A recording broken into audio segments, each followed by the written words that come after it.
Kasaragod endosulfan വിക്ടിംസിൻ്റെ കാര്യമാണ്.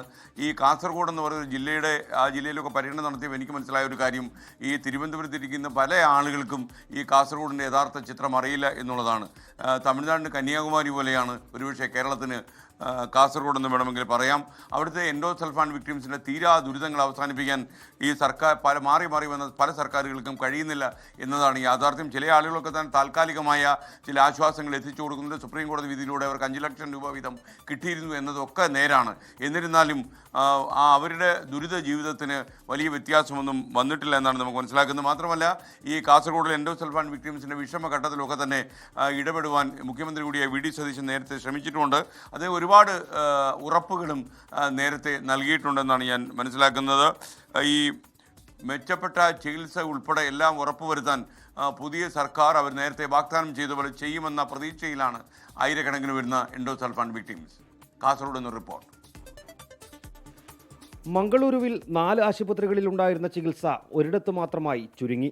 ജില്ലയിൽ ആവശ്യത്തിന് മരുന്ന് ലഭിക്കുന്നില്ല.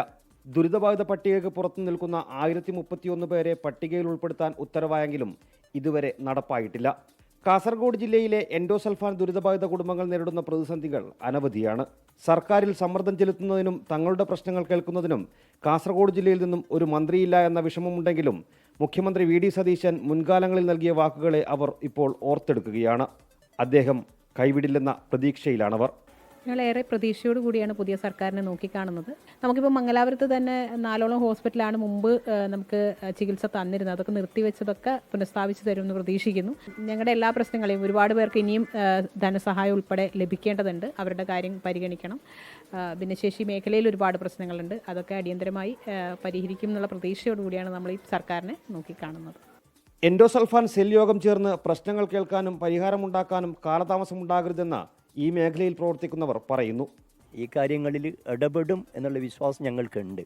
കാരണം കാസർഗോഡിൻ്റെ പ്രശ്നങ്ങളിൽ ഞാൻ ഒന്നാമതായി കാണും എന്നാണ് അന്ന് ഞങ്ങളോടൊക്കെ പറഞ്ഞത്. പ്രത്യേകിച്ച് ആരോഗ്യരംഗം നേരിടുന്ന പ്രതിസന്ധികൾ, മെഡിക്കൽ കോളേജ് അതുപോലുള്ള സംവിധാനങ്ങളെക്കുറിച്ചൊക്കെ അന്ന് വളരെ കൃത്യമായി ഇന്നത്തെ മുഖ്യമന്ത്രി പറഞ്ഞിട്ടുണ്ട്.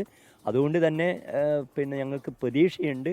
ജില്ലയിൽ വിളിച്ചു ചേർക്കാറുള്ള എൻഡോസൾഫാൻ പുനരധിവാസ സെൽ വീണ്ടും സജീവമാക്കണമെന്നാണ് ഇവരുടെ ആവശ്യം. 24 കാസർഗോഡ്.